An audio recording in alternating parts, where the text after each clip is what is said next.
verbes qui caractérisent ta démarche. Peindre, écrire,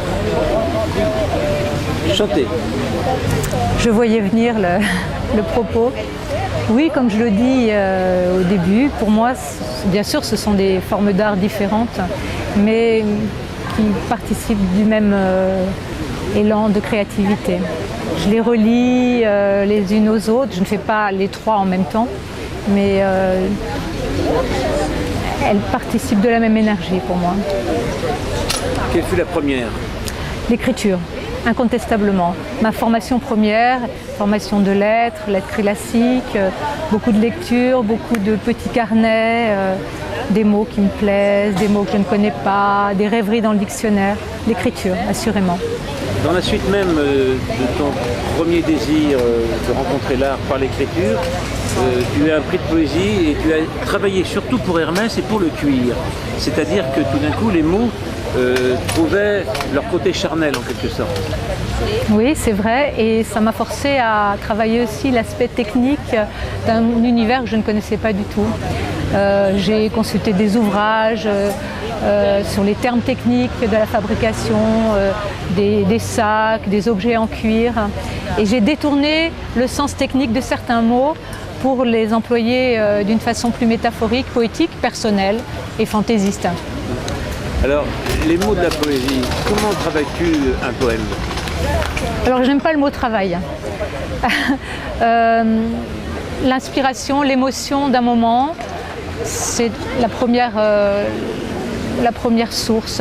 Bien sûr, il y a un travail dans le sens où je prends un mot plutôt qu'un autre. Alors après, on peut dire je le cisèle, je le sculpte, j'en enlève quelques-uns. C'est une sculpture, oui, mais c'est pas vraiment un travail, c'est une quête. J'essaye de, et c'est la même chose en peinture et en musique. J'essaye d'être au plus près de l'émotion que je ressens. Je reste toujours dans le domaine de la poésie, non pas pour épuiser le sujet, mais quelles sont tes sources, tes poètes avec qui tu peux dialoguer et qu'on retrouve en partie dans ta poésie? Il y en a beaucoup. Les plus récents, les plus importants, il y a le poète d'origine chinoise François Cheng, mais avant il y a René Char, beaucoup. Et puis il y a la poésie latine aussi, Virgile, Ovide. Les poètes d'Amérique latine, Octavio Paz, j'aime beaucoup. Les poètes péruviens, Neruda, Gabriela Mistral. Les poètes russes, il y a beaucoup d'inspiration.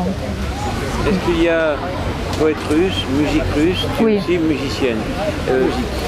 Tu chantes, donc tu chantes aussi des leaders certainement. Oui. Tu chantes la voix. En allemand, bien sûr.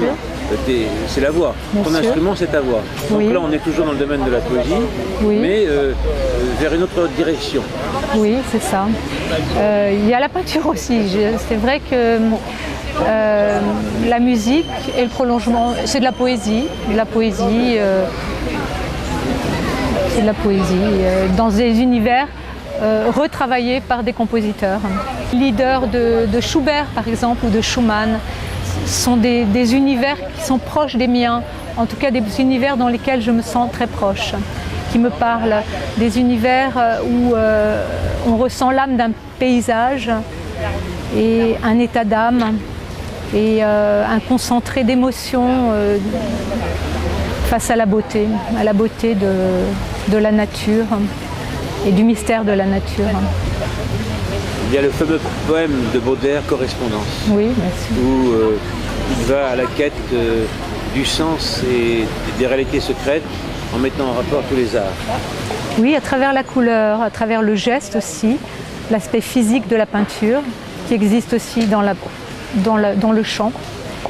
Et ce qui me manque aussi dans la poésie, qui est quelque chose de plus intérieur et moins lié au corps.